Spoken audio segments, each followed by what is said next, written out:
सूत जी महाराज कहते हैं, ऋषियों, पितामह भीष्म के द्वारा प्रभु पांडवों के शोक का निवारण करा करके द्वारिका प्रस्थान कर गए।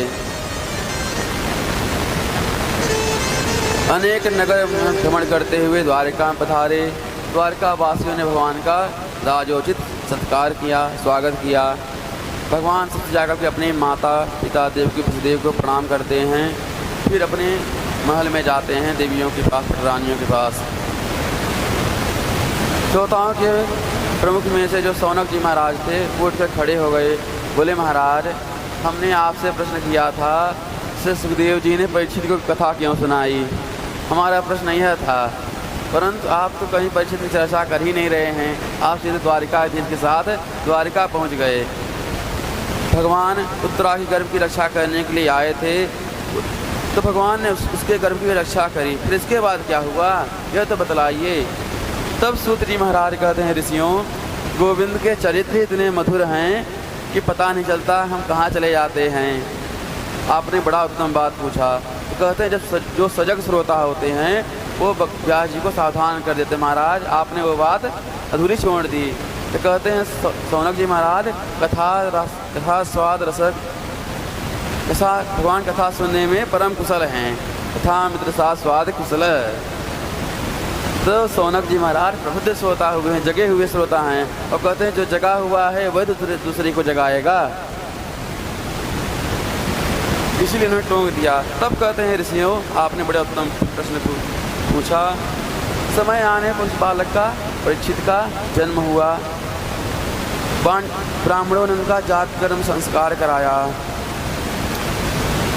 बड़े बड़े ज्योतिषी आए, देवज्ञ आए और बड़े सुंदर गुण बताते हैं कि ये शरणागत वत्सल में महाराज शिव के समान होगा, ये आति के समान होगा, रंधदेव के समान उदारवान होगा, धनुर्विद्या में अपने दादा के समान होगा, अर्जुन के समान होगा। अंत में तो बढ़िया बढ़िया गुण गिना दिए। अंत में कहते हैं कि जो दोस्त थे उसको भी श्रवण कर लीजिए। तच्छकादात्मनो मृत्युं द्विजपुत्रोपसर्जितात् प्रपद्यस्य उपसृत्य मुक्तसंगं पदं हरेः। इस बालक की जो मृत्यु है वो सर्प के काटने के कारण होगी। इस बात को सुनकर के पांडव बेचारे उदास हो गए। तब ज्योतिषी कहते हैं, देखिए महाराज, आपको उदास होने की आवश्यकता नहीं है। इस बालक की मृत्यु तो जरूर सर्प के काटने से होगी, परंतु ये अधोगति नहीं होगा, अधोगामी नहीं होगा। इसको भगवान के परम वैष्णव का सानिध्य प्राप्त होगा और उसका सानिध्य प्राप्त करके ये भगवान के परम धाम को प्राप्त करेगा।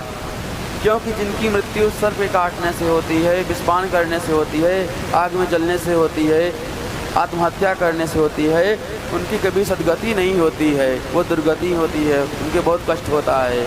परंतु कहते हैं कि इस बालक को कष्ट नहीं होगा, इसको भगवान के परम धाम की प्राप्ति हो जाएगी। सूत जी महाराज कहते हैं, ऋषियों, अब की बार भगवान क्या करते हैं कि अर्जुन को लेकर के अपने साथ द्वारिका चले गए। एकांत में आज विदुर जी महाराज आए और धृतराष्ट्र को समझाते हैं। बोले, महाराज क्या बात है, पांडव आपकी बढ़िया सेवा कर रहे हैं क्या? धृतराष्ट्र जी से बोले, अरे विदुर कुछ मत पूछो, पांडव हमारी बड़ी सेवा करते हैं। अरे भोजन बनता है तो सबसे पहले भीमसेन मुझे भोजन पवाने आते हैं, तब पाते हैं। प्रातःकाल होते ही पांचों भाई सबसे पहले मुझे प्रणाम करने आते हैं, तब कई अन्य कार्यों में लगते हैं। इतना सेवा तो मैं दुर्योधनादि पुत्रों से भी नहीं पाता था, जितना कि मेरे अनुज पुत्र मेरे पांडव मेरी सेवा करते हैं। विदुर जी महाराज से नहीं रहा गया। बोले, महाराज थोड़ी बहुत शर्म है या सब बेच खाई? अरे जिन पांडवों को मारने के लिए आपने इतने कुचक्र किए, इतने षड्यंत्र किए, भीमसेन को विष के लड्डू, जहर के लड्डू बना के खिला दिए ताकि भीमसेन की मृत्यु हो जाए, पांडवों को लाक्षागृह में परिवार से जलाना चाहे, आज उन्हीं पांडवों के टुकड़ों पर पड़ने वाले कुत्ते की तरह बड़े बड़े पूछ हिला रहे हो। भीमा वर्जितम पिंडम माँ दत्ते गृहपालवत। ये भी क्या कोई जिंदगी है जो दूसरों के अधीन होकर के जीवन की आशा लगाए बैठे हुए हो? जब विदुर जी महाराज ने इतना डांटा हुई तरह से, तब धृतराष्ट्र कहते हैं कि विदुर तुम ही बताओ मुझे क्या करना चाहिए। बोले यहाँ सब घर गृहस्थी छोड़ो, चलो हमारे साथ। और रातों रात विदुर जी महाराज धृतराष्ट्र और गांधारी को लेकर के वन में चले गए। बोले राधे राधे। अब प्रातःकाल होते ही पांडव लोग नियमानुसार प्रणाम करने ताऊ जी के पास आए, परंतु ताऊ जी का कोई पता रहता नहीं। ताऊ जी कहाँ चले गए। संजय से पूछा तो संजय ने भी मना कर दिया, मुझे भी कोई नहीं मालूम। अंत में सारे पांडव दुखी हो गए। न जाने हमसे कौन सा अपराध हो गया जो कि हमारे ताऊ जी बिना बताए चुपचाप घर से निकल कर चले गए। न जाने हमसे कौन सा अपराध बन गया, ताऊ जी कहाँ चले गए। अंत में बहुत दुखी हो गए युधिष्ठिर जी महाराज। उसी समय देवर्षि नारद जी तुमरु गंधर्व के साथ प्रकट हो गए। अथा जगाम भगवान नारद सह तुम्बुरुः प्रत्युत्थायाभिवाद्याः सानुजोऽभ्यर्चयन्निव। नारद जी का दर्शन करते ही पांडव प्रसन्न हो गए। नारद जी का सुंदर सिंहासन बैठा करके पाद आचमन के द्वारा 1650 उनका पूजन किया। तब नारद जी कहते हैं, मुस्कुराए और कहते हैं, अथाव भासे भगवान नारदो मुनि सत्तमा। देवर्षि नारद कहते हैं, हे युधिष्ठिर जी महाराज, आपको चिंता करने की आवश्यकता नहीं है। अब आपके ताऊ जी का कल्याण हो जाएगा। क्यों? क्योंकि भगवान के जो परम भागवत हैं ऐसे विदुर जी का सानिध्य जो प्राप्त हो गया है। अब विदुर जैसे संत महात्मा मिल गए हैं, इसलिए उनके कल्याण में कोई संशय नहीं है। अब पांडव प्रसन्न हो गए। चलो ठीक है, अच्छा बात है, हमारे पूर्वजों का सदगति हो जाएगी। अब एक दिन क्या देखते हैं, युधिष्ठिर जी महाराज को अर्जुन को द्वारिका गए 7 महीने हो गए, परंतु अभी तक न अर्जुन आए द्वारिका से और ना ही उनका कोई समाचार, कोई पत्र आया। तब एक दिन युधिष्ठिर जी कहते हैं भीमसेन से, गता सप्ताधुना मासा भीमसेन तवानुजः नायाते कस्य वा हेतो नाहं वेदेदमंजसा। अरे भीमसेन, तुम्हारे अनुज अर्जुन को द्वारिका गए 7 महीने हो गए, परंतु क्या बात है, आज तक न अर्जुन आया लौटकर द्वारिका से, न ही उसका संदेश नहीं आना था, समाचार भिजवा देता, परंतु न स्वयं आया और ना ही उसका कोई समाचार आया। मैं देवालय में जाता हूँ तो जो देव प्रतिमाएं हैं वो मलिनता छाई रहती हैं, रोती हुई नजर आ रही हैं। कुछ तारा का उदय होता है। बछड़े को गाय को बछिया का दूध पीते हुए देखा है। ये तो बहुत भारी अनिष्ट का संकेत है। अर्जुन, भीमसेन बताओ क्यों नहीं आया। चर्चा हो ही रही थी, इतने में सामने से अर्जुन जी आ गए और अर्जुन का जो मुख था एकदम कांतिहीन हो गया था। तब देखते ही युधिष्ठिर प्रसन्न हो गए, बोले आओ अर्जुन, कैसे आना हुआ, बताओ, इतने दिन द्वारिका में रह करके आए हो, हमारे प्यारे प्रभु अपने परिकर के साथ सकुशल से तो हैं, प्रद्युम्न साम अनिरुद्ध वीरवंशी बालक सब प्रेम पूर्वक तो हैं। जब एक एक की कुशलता का प्रश्न करने लगे तो अर्जुन जी महाराज धर्मराज युधिष्ठिर के चरणों में गिर गए। अब कहते हैं, वंचितो हम महाराजा हरिणा बंधुरूपिणा येन मे प्रहतं तेजो देव भीष्मापनं महत्। भैया, द्वारिका में सब कुशल से हैं, परंतु हमारे जो प्रभु थे अपनी लीला को स्मरण करके परम धाम को चले गए।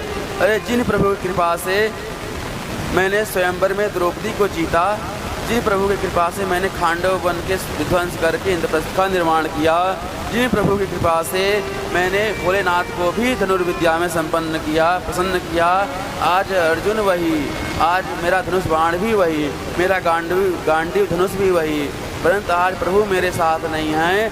तो महाभारत का विजेता अर्जुन आज भीलों से भी युद्ध में परास्त हो गया। महाभारत की एक एक घटनाओं का अर्जुन महाराज स्मरण कर रहे हैं।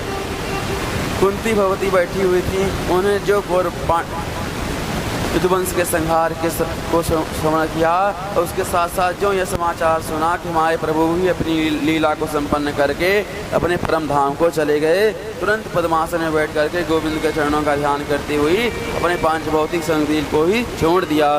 बोल कुंती महारानी की जय। ऐसे प्रेमी रामावतार में महाराज दशरथ जी हुए जिन्होंने राम जी के वियोग को क्षण भर भी सहन नहीं कर सके। और कृष्णावतार में अगर हुई तो भगवती कुंती।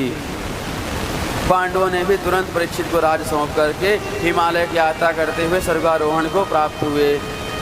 छोटी सी अवस्था में बहुत भारी उत्तरदायित्व परीक्षित के ऊपर आ गया। एक बार महाराज परीक्षित भेष बदल करके अपने नगर में गए, प्रजाजनों के मध्य में गए। क्यों? क्योंकि जो सरकार बदलती है प्रायः सरकार लोगों में, जनता में चर्चा होती है कि सरकार आगे करके कैसे राज्य करेगी। कोई कहता है बालक है, कैसे 5 वर्ष की अवस्था में कैसे राज्य को संभाल सकेगा। दूसरा कहता है कोई साधारण बालक है, अरे जिस अभिमन्यु ने अपने माँ के घर में उतर गया था वो यह बालक उस प्रतापी अभिमन्यु का पुत्र है, इसको कम न समझना।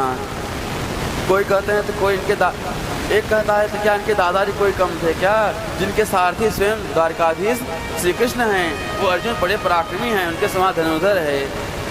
चारों तरफ महाराज परीक्षित को अपने पूर्वजों की प्रशंसा ही सुनने में मिली। उनके मन को आह्लाद हुआ, प्रसन्नता हुई। परंतु एक जगह पर क्या देखते हैं कि एक जगह गाय बछड़े दोनों आंसू बहाते चले जा रहे हैं।